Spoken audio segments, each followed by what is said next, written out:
Jai Hind everyone, welcome to my channel again. Since there were a lot of queries regarding CUET exam on my Telegram channel, as we know that CUET exams are going on, including CUET B.Ed examination, and there were so many queries regarding CUET B.Ed exam specially, that how many questions are there, what is the negative marking, how many marks one question contain. So in order to clear all these questions, I thought of making a video on CUET B.Ed examination 2023. So the paper code of CUET B.Ed exam this time was COQ P03. So firstly, let me make clear the paper pattern. The CUET B.Ed exam consists of 100 questions, and for every correct answer you will be getting +4 marks and the negative marking will be -1. It means the entire question paper consist of 400 marks and the time allotted, जो आप लोगों को time मिलेगा इस complete paper को करने के लिए, दैट इज़ 2 आवर्स. आपका जो एग्ज़ाम है CUET B.Ed का, ये 2 पार्ट्स में डिवाइडेड है. 100 क्वेश्चन है और 100 क्वेश्चंस को 2 पार्ट्स में डिवाइड कर दिया गया है, that is part A and part B. Part A basically 25 questions होंगे इसमें, और ये आपका लैंग्वेज सेक्शन है. तो अगर आपने अपने एप्लीकेशन फॉर्म में इंग्लिश लैंग्वेज को चूज़ किया था तो यहाँ पे आपको इंग्लिश लैंग्वेज से रिलेटेड क्वेश्चन मिलेंगे, एंड अगर आपने हिंदी लैंग्वेज चूज़ किया था तो you will get the questions related to Hindi language. Part B में आपके रिमेनिंग 75 क्वेश्चंस आते हैं, जो कि एक काफ़ी वाइड सिलेबस है उसका. इसमें पॉलिटी आपकी आती है, then history, science, current affairs, even static GK was there, then mathematics, reasoning, teaching aptitude, etc. So that was the syllabus for part B. It means आपकी जितनी भी GK है including current affairs, वो सारा आपका part B में included होगा. Now moving on to part A, that part A में exactly है क्या. तो मैंने आपको पहले भी बताया कि part A आपका स्पेसिफिकली लैंग्वेज का पोर्शन है. तो अगर हम हिंदी और इंग्लिश दोनों की बात करें तो इसमें आपके 2 अनसीन पैसेज, या फिर जिसको हम रीडिंग कॉम्प्रीहेंशन भी बोलते हैं, तो आपके 2 पैसेज आएंगे और इसमें आपको पैसेज पढ़ के ही आंसर्स टिक करने हैं. तो हर एक पैसेज जो होगा उसमें आपको 5 क्वेश्चन मिलेंगे. इट मीन्स टोटल इसमें 2 पैसेज हैं, तो टोटल आपको 10 क्वेश्चन मिलेंगे. तो आइए देखते हैं कि इस बार 2023 B.Ed का पैसेज किस पे बेस्ड आया था. तो इसमें 2 थीम्स थे आपके. फर्स्ट थीम था that was based on education through out of syllabus books and practical observations. इस पैराग्राफ में बेसिकली आपको कुछ बुक्स के बारे में मेंशन किया गया है जो कि आपके सिलेबस में नहीं है, but still they are very knowledgeable. तो इसमें ऑथर ने कहा है कि आपको अदर बुक भी पढ़नी चाहिए अपार्ट फ्रॉम योर सिलेबस, और लाइफ में चीज़ें प्रैक्टिकली करनी चाहिए और प्रैक्टिकल ऑब्जर्वेशंस करने चाहिए.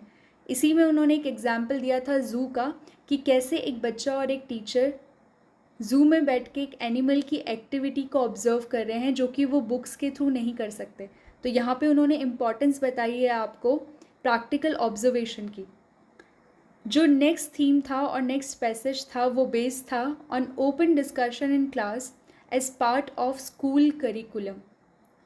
तो बेसिकली इसमें एक टीचर होता है जो कि बच्चों को अलाउ करता है to openly discuss any topic in the class, ताकि वो अपना एक वाइड पर्सपेक्टिव रख सकें, एक्सप्लोर कर सकें अदर एरियाज़ ऑफ नॉलेज. तो इसमें बेसिकली होता क्या है, एक चिड़िया क्लास में आती है और टीचर बच्चों से पूछता है कि आप बताओ ये चिड़िया कितनी दूर से आई होगी. तो बच्चे सोचने लगते हैं, दे स्टार्टेड डिस्कसिंग. तो टीचर फिर फर्दर पूछते हैं कि आप बताइए क्लास में जो सबसे फारदेस्ट कम्यूटेटर है वो कौन सा होगा. तो बच्चे आंसर करते हैं कि सर डस्ट बहुत दूर से आई है, या फिर जो साउंड्स आ रही हैं ट्रैफिक की वो बहुत दूर से आया है. And one of the student reply that sir sun rays काफ़ी दूर से आती हैं. तो in this way open discussion के थ्रू वो बच्चों के ब्रेन को रीवायर करते हैं टीचर, एंड उनका एक वाइड पर्सपेक्टिव सबके सामने रखते हैं. तो इस तरह से बताया गया है कि how important discussions and 1-to-1 interactions are in school curriculum. तो ये तो आपके 2 पैसेज हो गए जो कि 5-5 क्वेश्चन आएंगे जिनसे. नेक्स्ट आपके जो 15 क्वेश्चन रिमेनिंग है वो आपका सिर्फ फिल इन द ब्लैंक्स होंगे उसमें। तो फिल इन द ब्लैंक्स में आपका जो मेन पार्ट है that is parts of speech. Parts of speech में आपके नाउन आ जाते हैं, pronoun, that adjective, adverb, conjunction, preposition. तो ये सारी चीज़ें इंक्लूडिंग एडियम फ्रेजेस आपका किस में आता है, पार्ट्स ऑफ स्पीच में। तो आपको अपना 15 क्वेश्चन अटेम्प्ट करने से पहले पूरा पार्ट्स ऑफ स्पीच एक बार रिवाइज करना पड़ेगा। The questions were easy, but still you have to revise it in order to attempt the question correctly. So this was all about the part A, that is language based question. Now moving on to part B. तो part B आपका काफ़ी vast syllabus है। तो first of all हम बात करते हैं teaching aptitude की। टीचिंग एप्टीट्यूड में इस बार जो आपके क्वेश्चंस आए थे that was still an unseen passage. फिर से एक अनसीन पैसेज था जिसमें बात कही गई थी म्यूज़ियम की, कि बच्चों को म्यूज़ियम लेके गए थे and how they observe things there, क्या वो उस बारे में सोचते हैं, कैसे उनको हिस्ट्री के बारे में पता चलता है। तो अगेन आपको अनसीन पैसेज को देख के अपने आंसर्स लिखने थे। देन एक और क्वेश्चन था टीचिंग एप्टीट्यूड में कि कितने percentage of girls and boys जो हैं primary, secondary and senior secondary school में एनीमिया से अफेक्टेड हैं।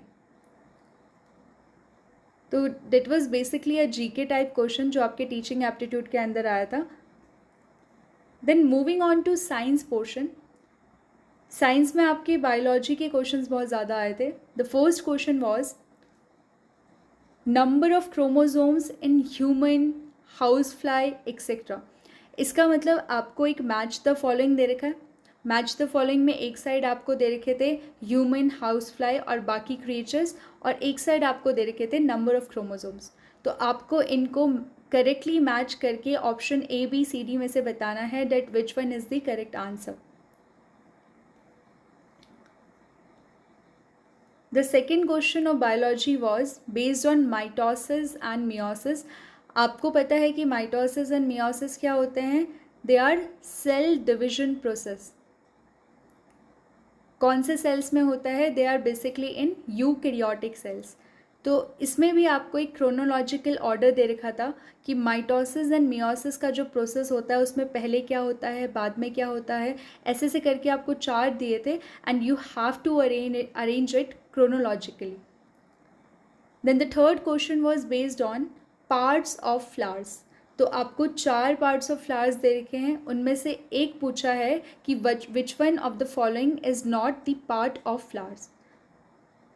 So you have to take the correct answer. The fourth question was based on reason and assertion.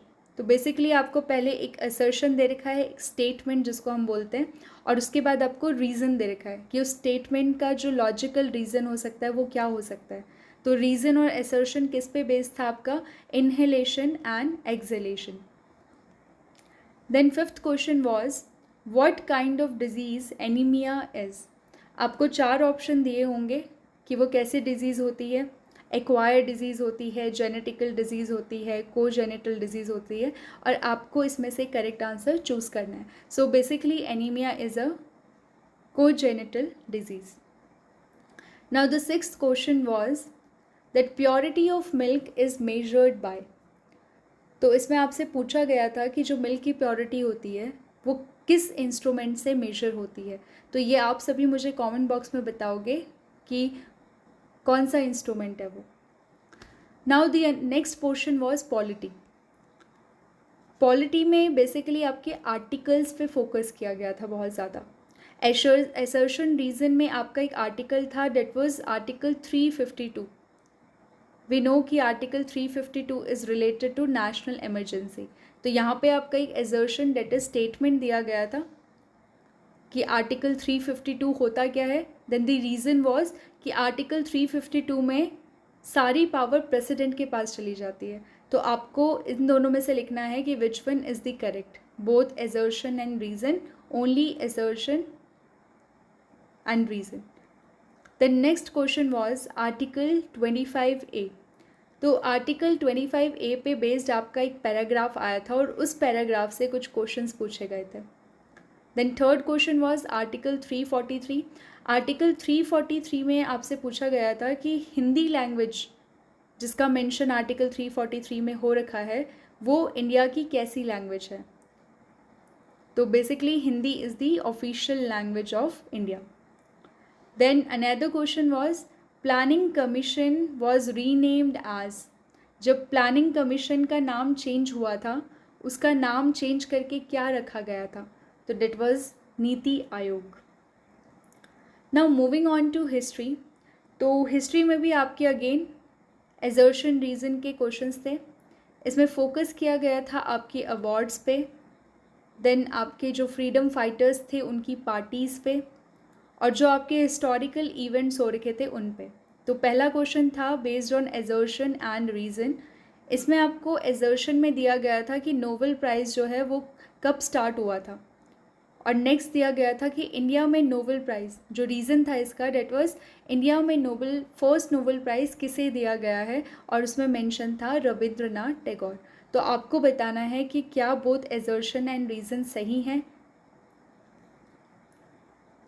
The next question was party of different political leaders. बहुत सारे political leaders आपके mention थे और उनकी parties दी गई थी कि कौन सी पार्टी से वो बिलोंग करते थे, और that was basically match of the following. आपको मैच करनी थी चीज़ें और उसके बाद आपको करेक्ट आंसर टिक करना था। तो पॉलिटिकल लीडर में आपके बाबा साहेब अम्बेडकर थे, देन राजगोपालाचार्य, और ऐसे ही आपके दो पॉलिटिकल लीडर्स और दिए गए थे। The next question was order of events in world. तो इस वाले क्वेश्चन में आपके जो वर्ल्ड में घटनाएं हो रही हैं दुनिया में उसका एक ऑर्डर दे रखा था, और आपको इसको क्रोनोलॉजिकल ऑर्डर में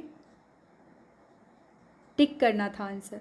so the first event was Hiroshima and Nagasaki bomb drop. आपको याद होना चाहिए इसमें कि ये इवेंट कब हुआ था। उसके बाद यूनाइटेड नेशन का फॉर्मेशन कब हुआ था, और हिटलर को कब चांसलर ऑफ जर्मनी बना दिया गया था। तो इस तरह से आपको इनकी क्रोनोलॉजी याद होनी चाहिए, then only you can tick the correct answer. Now the next portion was maths. तो मैथ्स में आपके काफ़ी क्वेश्चंस थे based on theorem, calculations, simple interest, then distance पे बेस्ड थे क्वेश्चन। उसके बाद आपके एरियाज़ पे बेस्ड थे, एक्स वाई जेड की वैल्यू फाइंड करनी थी। तो देखते हैं फर्स्ट क्वेश्चन कौन सा था। First question was based on mean value theorem. तो आपको इस क्वेश्चन में एक फॉर्मूला दिया गया था और आपसे पूछा था कि वो फॉर्मूला किसका है। तो करेक्ट आंसर था उसका मीन वैल्यू थ्योरम। आप जाके एक बार मीन वैल्यू थ्योरम का फॉर्मूला देख लीजिए। The another question was find distance using coordinate. तो आपको दो कोऑर्डिनेट दिए गए थे, लेट अस सपोज 2,1,5 एंड 5,7,9। इन दोनों कोऑर्डिनेट्स की हेल्प से आपको डिस्टेंस फाइंड करना है बिटवीन दी टू कोऑर्डिनेट्स। तो इसमें आपका सिंपल जो फॉर्मूला लगता है वो आप क्या करते हो, डिस्टेंस निकालने के लिए अंडर रूट करते हो और दोनों कोऑर्डिनेट को माइनस करके उन दोनों का स्क्वायर करते हैं। इन सब के आंसर्स मैं डिटेल में अपनी नेक्स्ट वीडियो में डालने वाली हूँ। This was just for a rough analysis इस बार के CUET 2023 के बीएड के पेपर के लिए। Now the next question is simple interest numerical. तो आपका जो नेक्स्ट क्वेश्चन था that was based on SI। तो सिंपल इंटरेस्ट में आपको दिया गया था टोटल सम, आपको दे रखा था टाइम पीरियड, और आपको निकालना था इसका rate of interest. Next question जो था उसमें आपको मीडियन कैलकुलेट करना था। आपको 5 वैल्यू दे रखी थी और आपसे पूछा था कि इसमें आपका मीडियन कौन सा होगा। तो सबसे पहले आप क्या करोगे, उसको असेंडिंग या डिसेंडिंग ऑर्डर में आप उसको अरेंज कर दोगे, और उसके बाद जो मिडिल वैल्यू होगी that will be median. Next question जो था उसमें आपको एरिया ऑफ रेक्टेंगल दे रखा था 64, और आपको कहा था कि उसका जो लेंथ एंड ब्रेथ है उसका रेशो है 1:4 and you have to find the actual length and breath.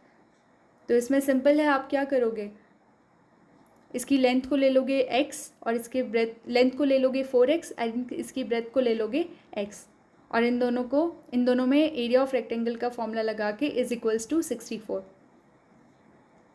Next question was assertion and reason.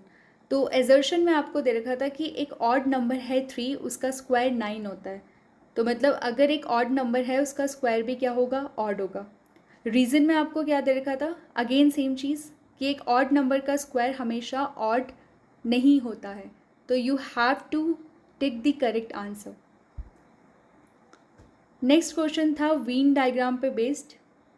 इसमें आपको कुछ इंटरसेक्शंस और यूनियन दे रखे थे ऑप्शंस में, like A union B union C, A interaction B, A intersection C. तो इसमें आपको करेक्ट आंसर ढूंढना था according to that Venn diagram. The next question was based on sets. तो सेट्स के काफ़ी सारे क्वेश्चन आ रखे थे, आपको सेट्स ज़रूर पढ़ना चाहिए फॉर CUET BEd। सेट्स में आपसे कुछ प्रॉपर्टीज़ पूछी थी और उन प्रॉपर्टीज़ के एग्जाम्पल दे रखे थे, तो आपको टिक करना था कि कौन सी प्रॉपर्टी जो है वो बिल्कुल करेक्ट है। तो प्रॉपर्टीज़ कौन कौन सी थी सेट्स की, commutative property, associative property, reflective property and identical या identity property. Next portion was based on current affairs या स्टैटिक जीके आप लोग कह सकते हो। तो इसमें कुछ मिक्स क्वेश्चन आ रखे थे। फर्स्ट जो क्वेश्चन था उसमें पूछा गया था आपसे सेक्स रेशो का फॉर्मूला, कि population of male upon female होता है या फिर population of female upon male होता है और मल्टीप्लाई बाय 100 होता है या 1000 होता है। ये आप मुझे कमेंट बॉक्स में बताओगे कि what is the sex ratio formula. Now the another question was based on UNICEF report. तो let me tell you one thing कि CUET BEd के एग्ज़ाम में आपके जो चिल्ड्रन से रिलेटेड ऑर्गेनाइजेशंस हैं यूनाइटेड नेशन की, या फिर यूनाइटेड नेशन पे बेस्ड कोई भी प्रोग्राम हो रहा है बेस्ड ऑन टीचिंग या फिर बेस्ड ऑन चाइल्ड, तो इन सब की रिपोर्ट्स आपको पढ़नी ही पढ़नी है, क्योंकि यूनाइटेड नेशन पे और स्पेसिफिकली उनके जो चाइल्ड ओरिएंटेड ऑर्गेनाइजेशंस है, चाइल्ड ओरिएंटेड बॉडीज़ हैं, उनके बारे में आपको ज़रूर पढ़ना है कि उनका फॉर्मेशन कब हुआ था, उनके हेडक्वार्टर्स कहाँ पे है, उनकी रिपोर्ट क्या आई है based on children. Then next question was match the following. इसमें आपको कुछ डेज दे रखे थे और आपको उनको मैच करना था कि वो कौन सी तारीख को मनाए जाते हैं। तो इनमें से कुछ दिन थे आपके Braille day, then international teachers day and international literacy day. इन सब की आपको डेट्स दे रखी थी and you had to match the correct answer.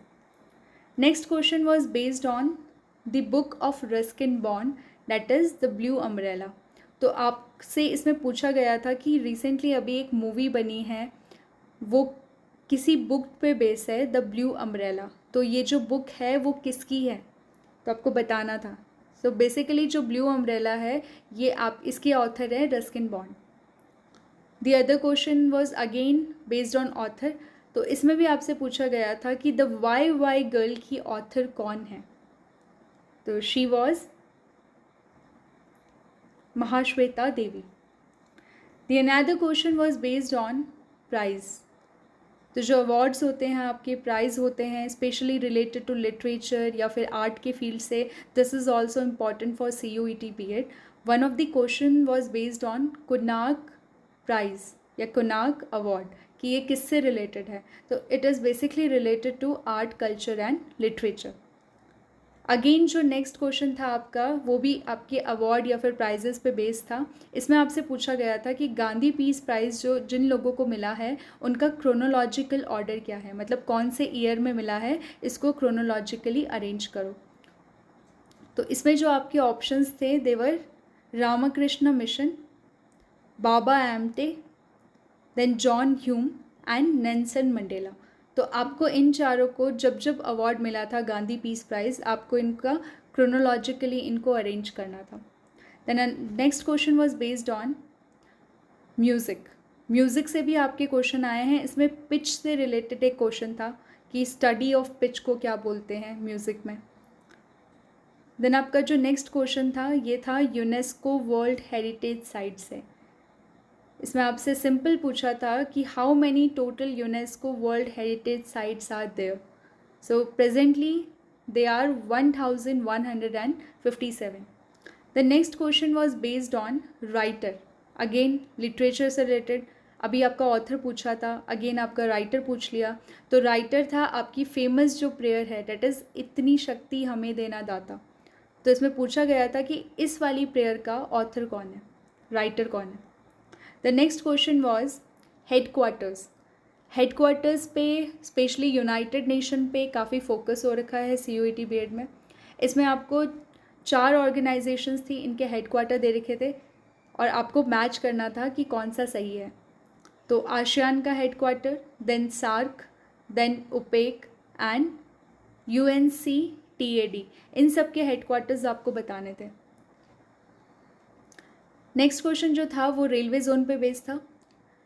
Railway zones आपसे पूछा गया था, again east, central, south, west, इन सब के रेलवे जोन्स दे रखे थे और आपको इनको करेक्टली मैच करना था।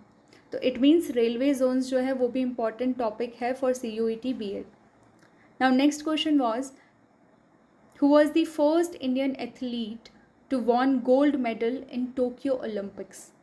तो टोक्यो ओलंपिक्स में we all know Neeraj Chopra, उन्होंने जैवलिन में फर्स्ट गोल्ड मेडल लेके आए थे वो एथलेटिक्स में इन टोक्यो ओलंपिक्स।